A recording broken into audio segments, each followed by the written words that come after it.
What's up, guys? Dr. Chris Park here. I'm at my new clinic. We're about 3 weeks in. Things are going well. I'm super excited. I wanted to shoot this video and talk about 3 things that I think will really help if you're struggling with anxiety, okay?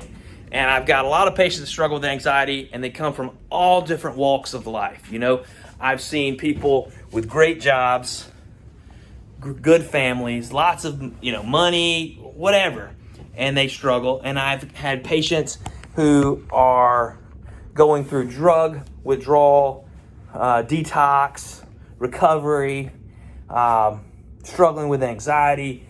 And, it's not uncommon to become overwhelmed with the stress and these stressors of life. And I wanted to tell you that, first of all, that can be normal, okay? So there's nothing wrong with you just because you're struggling with anxiety. But it's not always as simple as someone just saying, well, just get over it, or don't worry, right? So I wanted to give you 3 things that I think will really help.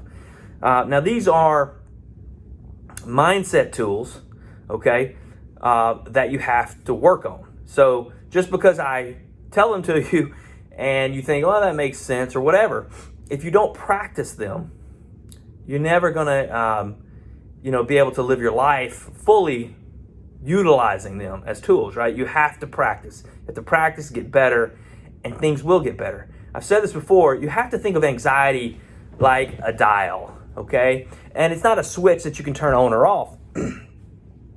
What we want to do is work on things so that we can just kind of dial it down. So you can live a life that, you're going to worry some. That's okay. But the worry, the anxiety, the stress is not going to overwhelm you so that you can't leave your house. We don't want you staying away from friends and family just because of anxiety and fear. Okay? Now, this video has nothing to do with quarantine or anything like that, but you get me, right? So, all right, let's talk about them. So the first thing I want you to think about, and this is a weird one, is the fact that, I don't know if you noticed at the very beginning of the video, when I was walking around in my exam room, I've got this big painting, and there's a skull and a heart. And a friend of mine, he joked about how he didn't know if that was a good thing to put in the waiting room because, people are going to automatically associate me with death. But I just kind of laughed back and said, memento mori, right? This Latin phrase, remember, we're all going to die, okay? And, one of my catchphrases is reject apathy and fight nihilism and love your neighbor. And I kind of joke about it because to me, my job is a little strange because I'm fighting against death. Death will always win. But I just try to do the best I can to hold it off for my patients as long as possible. Or at least to let them live the most full life they can live for the period of time they've been given. Now, when you start to think about this fact, you can get anxious, you can get worried about death, you can dwell on it. But the idea here is not that so much as life is short. We've only got a finite time, and really all we have is right now, this moment. So yesterday, the trauma you went through yesterday, it's still real, but it's in the past. Your future, the things you're worrying about, may or may not ever come to be. But now, you've got right now. And you can make decisions now that will affect tomorrow. And that's what we have to focus on, the present moment. Now, you're going to see a lot of, you've probably read things about being mindful, etc. But how much do you actually practice just being here now? Excuse me. It's not COVID. The idea is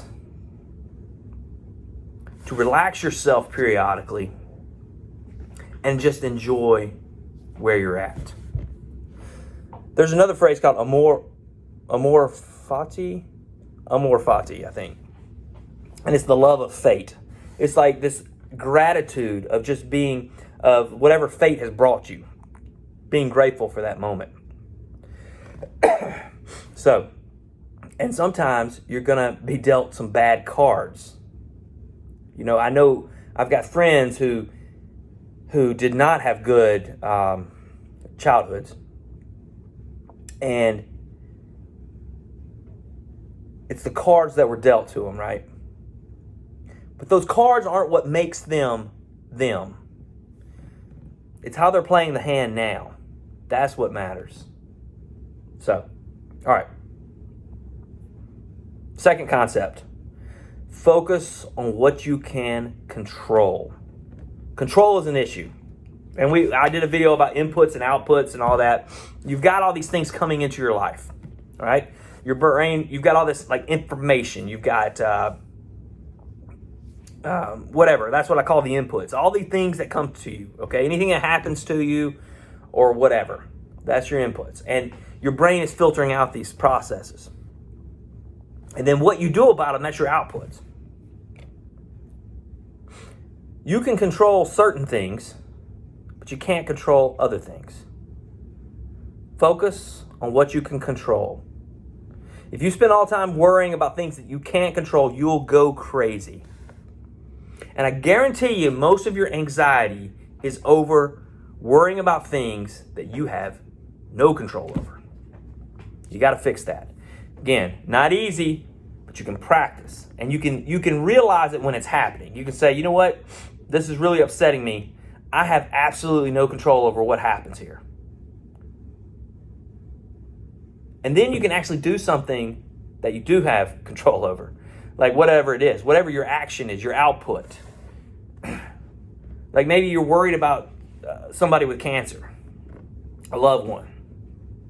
Well, worrying doesn't help it, right? But maybe you can pray about it. Maybe you can buy them groceries. Maybe you can do this or that, right? Doesn't fix the cancer, but it helps you and it helps them. And maybe that's all you can do. All right. So,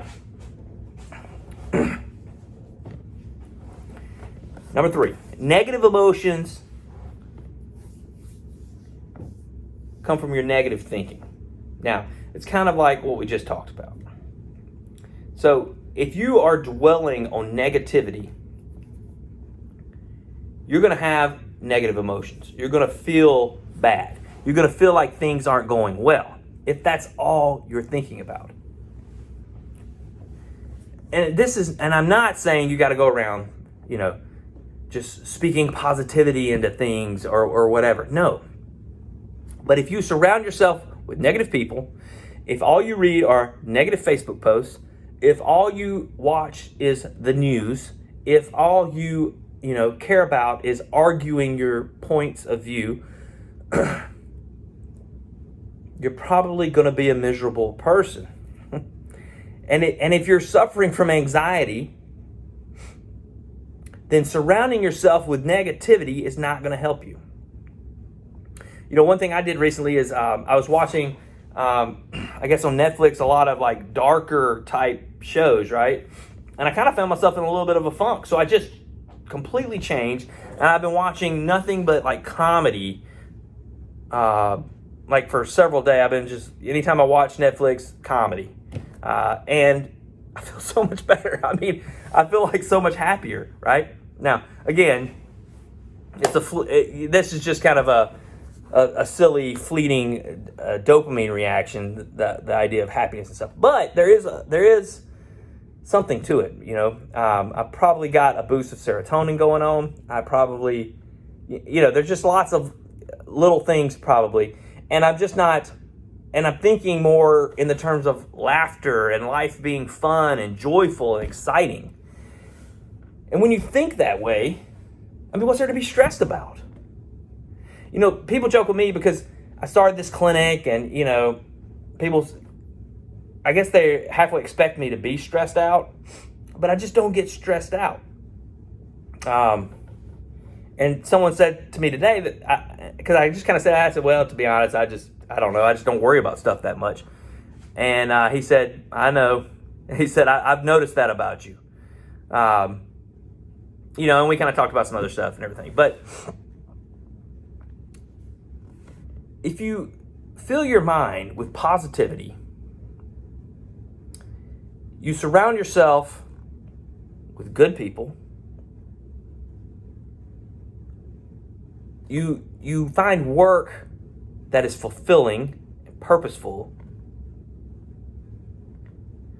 you're going to find yourself less anxious. Now, what happens is a lot of you have jobs that are very fulfilling and purposeful, but you're not looking at them correctly. Instead, you're just thinking about the stress from it. And so you need to start to direct your thinking away from the stress and more towards the good things that your job is doing. And whether that's for you because it gives you an income or your family, or whether it's just for the actual people that you're reaching.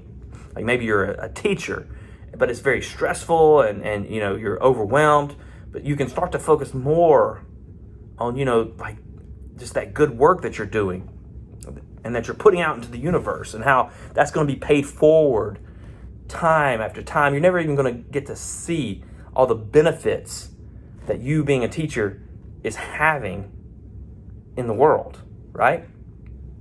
But when you start to think through these things, it's not like bragging on yourself or narcissism. No. It's just looking at it in a more optimistic, positive way. You're not being naive, okay? You know that it's a tough world out there. But by looking at it in this way, a positive way, you'll start to see things a little bit differently. You start to realize you don't have to be quite so anxious and stressed all the time. And that's what this video is about. I've rambled long enough. Guys, hope you have a great day. Thanks for watching.